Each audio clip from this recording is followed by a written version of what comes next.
श्री हनुमान अंक में श्री हनुमान चरित में बाल्यकाल। माता अंजना अपने प्राणप्रिय पुत्र हनुमान जी का लालन पालन बड़े ही मनोयोग पूर्वक करती। कपिराज केसरी भी उन्हें अतिशय प्यार करते। जब हनुमान जी प्रसन्नता पूर्वक किलकते तो अंजना और केसरी आनंद मग्न हो जाते।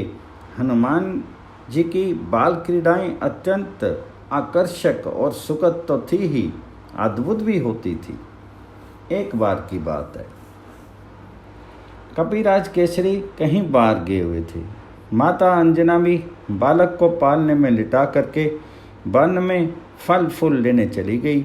बालक हनुमान जी को भूख लगी। माता की अनुपस्थिति में वे हाथ पैर उछाल उछाल कर क्रंदन करने लगे। सहसा उनकी दृष्टि प्राची के क्षितिज पर गई। अरुणोदय हो रहा था। उन्होंने सूर्य के अरुण बिंब को लाल फल समझा। तेज और पराक्रम के लिए अवस्था अपेक्षित नहीं है। यहाँ तो हनुमान जी के रूप में अंजना के अंक में प्रत्यक्ष प्रलयंकर शंकर 11वें रुद्र क्रीड़ा कर रहे थे। वायुदेव ने पहले ही उन्हें उड़ने की शक्ति प्रदान कर दी थी। हनुमान जी उछले और वायु वेग से आकाश में उड़ने लगे। पवन पुत्र तीव्र गति से उड़ते चले जा रहे थे। उन्हें इस प्रकार वेगपूर्वक उड़ते देख देख कर देव दानव और यक्ष आदि विस्मित होकर के कहने लगे, इस वायुपुत्र के वेग के तुल्य वेग तो स्वयं वायु गरुड़ और मन में भी नहीं है। इसी आयु में शिशु का ऐसा वेग और पराक्रम है तो यौवन काल में इसकी शक्ति कैसी होगी। वायुदेव ने अपने पुत्र को सूर्य की ओर जाते देखा तो उनके मन में चिंता हुई, मेरा ये बच्चा कहीं सूर्य की प्रखर किरणों से झुलस न जाए। इस कारण वे बर्फ के समान शीतल होकर के उनके साथ चलने लगे। सूर्य देव ने भी अलौकिक बालक को अपनी ओर आते देखा और उन्हें समझते देर नहीं लगी कि ये पवन पुत्र अपने पिता के वेग से मेरी ओर आ रहे हैं और स्वयं पवन देव भी उनकी रक्षा करने के लिए साथ ही उड़ रहे हैं। सूर्य देव ने अपना सौभाग्य समझा, आहा, स्वयं भगवान चंद्रमौली ही हनुमान जी के रूप में मुझे कृतार्थ करने के लिए पधार रहे हैं। अंशुमाली की अग्निमय किरणें शीतल हो गई। हनुमान जी सूर्य के रथ पर पहुंच करके उनके साथ क्रीड़ा करने लगे। पवन पुत्र हनुमान जी की जय। संयोग की बात, उस दिन अमावस्या तिथि। सिंह का पुत्र राहु सूर्यदेव को ग्रसने के लिए आया तो भवन भास्कर के रथ पर बैठे हुए उस बालक को देखा।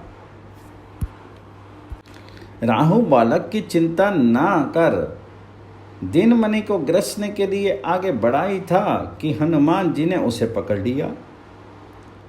उसकी वज्र मुष्टि से दब करके राहु छटपटाने लगा। वह किसी प्रकार प्राण बचा करके भागा। वह सीधा सुरपति इंद्र के समीप पहुंचा और उसने भौहें टेढ़ी करके क्रोध के साथ कहा, सुरेश्वर, मेरी क्षुधा का निवारण करने के लिए आपने मुझे सूर्य और चंद्र को साधन के रूप में प्रदान किया था, किंतु अब आपने ये अधिकार दूसरों को किस प्रकार दे दिया। क्रोध सिंह का पुत्र राहु की चकित करने वाली वाणी सुनकर के सुरेंद्र उनका मुंह देखने लगे। उसने आगे कहा, आज पर्व के समय मैं सूर्य को ग्रसने के लिए उनके समीप गया ही था कि वहां पहले से ही उपस्थित दूसरे राहु ने मुझे कस करके पकड़ लिया। मैं किसी प्रकार अपनी जान बचा करके यहाँ आ पाया हूँ। नेत्रों में आंसू भरे क्रुद्ध राहु की वाणी सुनकर के वासव चिंतित हो उठे। वे अपने सिंहासन से उठ करके खड़े हो गए और ऐरावत पर बैठ करके घटना स्थल की ओर चले।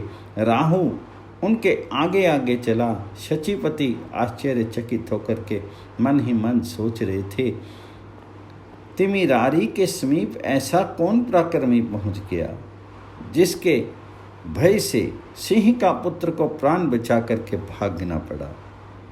उधर राहु बड़े विवेक से सूर्य की ओर दौड़ा। उसे देखते ही हनुमान जी को भूख की स्मृति हुई। वे राहु को सुंदर भक्ष्य समझ करके उस पर टूट पड़े। सुरेंद्र बचाइए बचाइए चिल्लाता हुआ राहु इंद्र की ओर भागा। सुरेंद्र राहु की रक्षा के लिए दौड़े।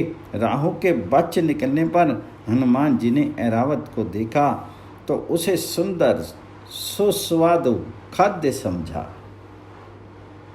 वे ऐरावत पर झपटे। उस समय हनुमान जी का स्वरूप प्रज्वलित अग्नि की भांति प्रकाशित और भयानक प्रतीत हो रहा था। इंद्र डर गए। अपनी रक्षा के लिए उन्होंने बालक पर वज्र से प्रहार किया। वह हनुमान जी की बाईं हनु ठुड्डी में लगा, जिससे उनकी हनु टूट गई और वह छटपटाते हुए पर्वत शिखर पर गिर करके मूर्छित हो गए। अपने प्राण प्रिय पुत्र को वज्र के आघात से छटपटाते देख करके वायुदेव इंद्र पर अत्यंत कुपित हुए। शक्तिशाली वायुदेव ने अपनी गति रोक दी और वे अपने पुत्र को अंक में लेकर के पर्वत की गुफा में प्रविष्ट हो गए। फिर तो त्रिभुवन के समस्त प्राणियों में श्वास आदि का संचार रुक गया। उनके अंग प्रत्यंगों के जोड़ टूटने लगे। वे सब के सब सूखे काठ की तरह अवसन्न हो गए। उनके सारे धर्म कर्म रुक गए। प्राण संकट से भयभीत इंद्र, देव, गंधर्व, असुर, नाग, गुहक आदि जीवन रक्षा के लिए ब्रह्मा जी के पास दौड़े।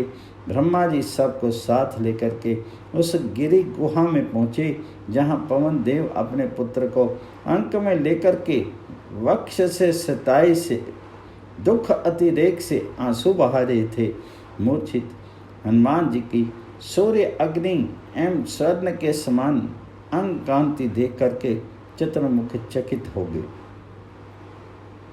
अपने सम्मुख श्रेष्ठा को देखते ही पवन देव पुत्र को गोद में लेकर के खड़े हो गए। उस समय हनुमान जी के कानों में अलौकिक कुंडल हिल रहे थे। उनके मस्तक पर मुकुट, गले में हार और दिव्य अंगों पर स्वर्ण के आभूषण से शोभित थे। पवन देवता विधाता के चरणों पर गिर पड़े। चतुरानन ने अपने हाथों से अत्यंत स्नेहपूर्वक पवन देव को उठाया और उनके पुत्र के अंगों पर अपना कर कमल फेरने लगे। कमल योनि के कर स्पर्श से पवन पुत्र हनुमान जी की मूर्छा दूर हो गई। वे उठ करके बैठ के अपने पुत्र को जीवित देखते ही जगत के प्राण स्वरूप पवन देव पूर्ववत बहने लगे और त्रैलोक्य को जीवन दान मिला। ब्रह्मा ने संतुष्ट होकर हनुमान जी को वर प्रदान करते हुए कहा, इस बालक को ब्रह्म शाप नहीं लगेगा और इसका कोई अंग कभी भी शस्त्र अस्त्र से नहीं छिद सकेगा। फिर उन्होंने सुर समुदाय से कहा, देवताओं, यह असाधारण बालक भविष्य में आप लोगों का बड़ा हित साधन करेगा, अतः आप लोग इसे वर प्रदान करें। देवराज इंद्र ने तुरंत प्रसन्नतापूर्वक हनुमान जी के कंठ में अम्लान कमलों की माला पहना करके कहा, मेरे हाथ से छूटे हुए वज्र के द्वारा इस बालक की हनु ठुड्डी टूट गई थी, इसलिए इस कपिश्रेष्ठ का नाम हनुमान होगा। इसके अतिरिक्त इस बालक पर मेरे वज्र का कोई प्रभाव नहीं पड़ेगा और इसका शीर मेरे वज्र से भी अधिक कठोर होगा। वहां उपस्थित सूर्यदेव ने कहा, मैं इसे अपने तेज का शतांश प्रदान करता हूँ, साथ ही समय पर इसे शिक्षा देकर के शास्त्र मर्मज्ञ भी बना दूंगा। ये अद्वितीय विद्वान और वक्ता होंगे। वरुण देव ने कहा, मेरे पाश और जल से ये बालक सदा सुरक्षित रहेगा। यमदेव बोले, ये निरोग और मेरे दंड से सदा अवध्य रहेगा। पिंगल वर्ण के यक्षराज कुबेर ने कहा, युद्ध में इसे कभी विषाद नहीं होगा। मेरी गदा से ये सुरक्षित तो रहेगा ही, मेरे यक्ष राक्षस से भी कभी पराजित नहीं होगा। भगवान शंकर ने वर प्रदान किया, ये मुझसे और मेरे आयुधों से सदा अवध्य रहेगा। विश्वकर्मा बोले, ये बालक मेरे द्वारा निर्मित समस्त दिव्य अस्त्रों और शस्त्रों को सदा सुरक्षित रहकर चिरायु होगा।